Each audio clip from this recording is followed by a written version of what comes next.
Gojo Satoru was never supposed to survive Jujutsu Kaisen. And honestly, the second he became the strongest, his fate was already sealed. Because Gojo wasn't just powerful.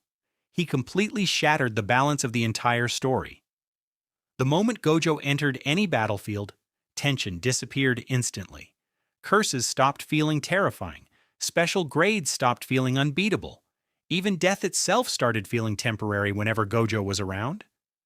Because deep down, everyone watching believed the same thing. If things get bad, Gojo will save them. And most of the time, he actually did. That's what made him so dangerous narratively. Gojo didn't feel like a normal sorcerer anymore. He felt like a walking natural disaster, an existence too overwhelming for the world around him. And eventually, when one character becomes that untouchable, the story itself starts struggling to move forward. Because no matter how terrifying the villains became, the audience could never fully fear them while Gojo still existed. And honestly, that may have guaranteed his downfall from the very beginning. Infinity alone already made Gojo nearly impossible to touch. The Six Eyes gave him absurd cursed energy efficiency unlike anything the world had ever seen. And Unlimited Void? That wasn't even a normal domain expansion anymore. It felt more like divine punishment. Gojo wasn't simply stronger than everyone else. He existed on an entirely different level. A level so absurd that even special grade curses feared him, and Gege clearly understood how broken Gojo truly was. That's why the story constantly found ways to remove him from major conflicts. Important missions happened while he was away. Enemies attacked when he couldn't interfere. And Shibuya itself only became a nightmare because Gojo got sealed. That alone proves everything. The villains weren't trying to defeat Gojo. They were trying to survive him. Because as long as Gojo remained active, their chances of winning felt impossible. And that's the terrifying thing about overwhelming power. Eventually, the world itself starts revolving around you. But here's the tragic part. Gojo's real curse was never his strength. It was the loneliness created by that strength. Being the strongest separated him emotionally from everyone else around him. Nobody truly stood beside him. Nobody truly understood him. And the clearest example of this was Suguru Geto. At one point, Gojo and Geto were equals, best friends, two teenagers who genuinely believed they could change the world together. But slowly, Gojo's overwhelming strength started creating distance between them. While everyone else struggled, failed, and questioned themselves, Gojo kept ascending higher and higher above everyone else, almost like a god. And ironically, that made him isolated. Because how do you truly connect with people when nobody can even understand your level of existence? That's the hidden tragedy behind becoming the strongest. The stronger Gojo became, the more emotionally distant he became from humanity itself. And eventually, even the people closest to him started slipping away. Gojo always smiled, always joked around, always acted untouchable. But underneath all of that confidence, there was always emotional distance hiding beneath the surface. And maybe that's exactly why Geto mattered so much to him, because Geto was one of the only people who truly saw Gojo as a human being instead of simply the strongest sorcerer alive. But eventually, even that relationship shattered apart. And once Geto disappeared from his life, Gojo's loneliness became even worse. Because after losing the only person who truly understood him, Gojo was forced to carry the burden of strength completely alone. That's why his character feels so tragic emotionally. The thing that made him legendary, was also the thing destroying him internally. His strength protected the world, but it also trapped him inside emotional isolation. And honestly, that loneliness never truly disappeared. No matter how many students surrounded him, Gojo still felt completely alone. And this is exactly why Sukuna became so important to the story. Because Sukuna wasn't simply another villain.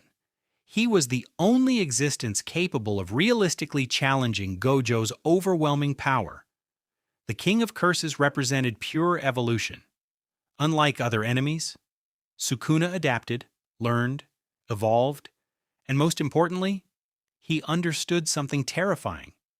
You could not defeat Gojo through normal strength alone. Infinity made that impossible. No matter how powerful someone became, their attacks would never truly reach him. Which is exactly why Sukuna's dimensional slash changed everything, because it didn't simply target Gojo himself, it targeted reality itself.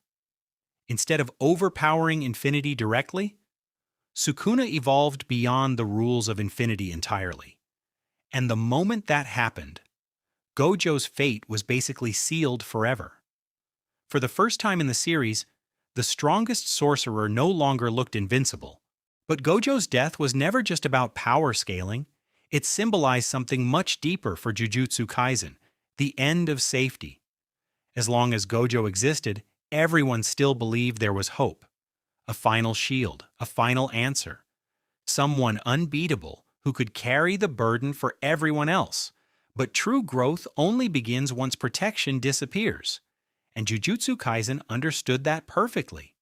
Because the moment Gojo fell, the world instantly became terrifying again.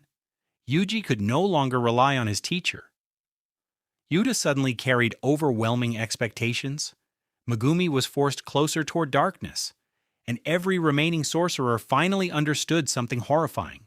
Nobody was coming to save them anymore. Gojo's death removed the safety net from the story entirely. And honestly, that's exactly why the fandom reacted so emotionally. Because the moment Gojo disappeared, everything suddenly felt hopeless again. The world no longer felt protected, and that terrifying atmosphere changed Jujutsu Kaisen forever. And, honestly, that's what made Gojo's downfall feel so unreal. Because even in defeat, Gojo never truly felt weak. Throughout the entire battle, he pushed Sukuna harder than almost anyone ever could. He forced the King of Curses to evolve in real time. He exposed weaknesses nobody else could exploit. And until the very end, Gojo still felt almost untouchable. Which is exactly why the fandom completely exploded after his death. It felt impossible. Some fans believed it was rushed. Others called it genius storytelling. Some thought Gojo got nerfed. Others believed Sukuna simply adapted perfectly. But maybe that massive reaction proves something important. Gojo's death was supposed to feel impossible. Because Gojo himself was built around impossibility. The impossible strongest sorcerer. The impossible gap in power. The impossible expectations placed onto one person. And eventually, even impossibility itself had to break. That's what makes Gojo such a tragic character in the first place. The thing that made him legendary is also the thing that guaranteed his downfall. Because the moment someone becomes too powerful for the story itself, the story eventually has to remove them. And deep down, Gojo probably understood that too. Which is why his final moments feel strangely peaceful instead of angry. Almost like someone finally freed him from the burden of always being the strongest. Because that burden followed Gojo his entire life. Everyone relied on him. Everyone expected perfection from him. Everyone believed he could solve everything. But no human being can carry that responsibility forever. And maybe that's why Gojo's ending feels so emotional. Because underneath all the power, all the confidence, and all the hype, Gojo was still human in the end. And humans eventually break under impossible expectations. So no, Gojo didn't die because he was weak. He died because Jujutsu Kaisen itself could never truly move forward while he remained invincible. His existence protected the world too much, dominated the power system too heavily, and overshadowed almost every other character in the story. As long as Gojo existed, the younger generation could never truly surpass him. The story would always return back to the same answer. Don't worry, Gojo will handle it. And eventually, that answer had to disappear. Because once Gojo fell, the world suddenly became uncertain again, dangerous again, terrifying again. And that uncertainty created real tension for the story. The younger generation could no longer rely on the strongest sorcerer alive. Now they had to become strong enough themselves. Which means Gojo's death wasn't just a shocking moment. It was the moment Jujutsu Kaisen truly changed forever. And honestly, that might be the saddest part of Gojo's entire character. Because the moment he became the strongest, his ending was already decided. The very thing that made him legendary also guaranteed his downfall. Gojo became too powerful for his own world. Too overwhelming. Too untouchable. And eventually, the story itself could no longer continue while he remained invincible. But maybe that's exactly why fans love him so much. Because despite carrying impossible expectations, Gojo still continued smiling. Still protected his students. Still carried the burden alone. Even while knowing nobody could truly understand him completely. That's what made Gojo more than just an overpowered character. He became a symbol. A symbol of loneliness. A symbol of impossible expectations.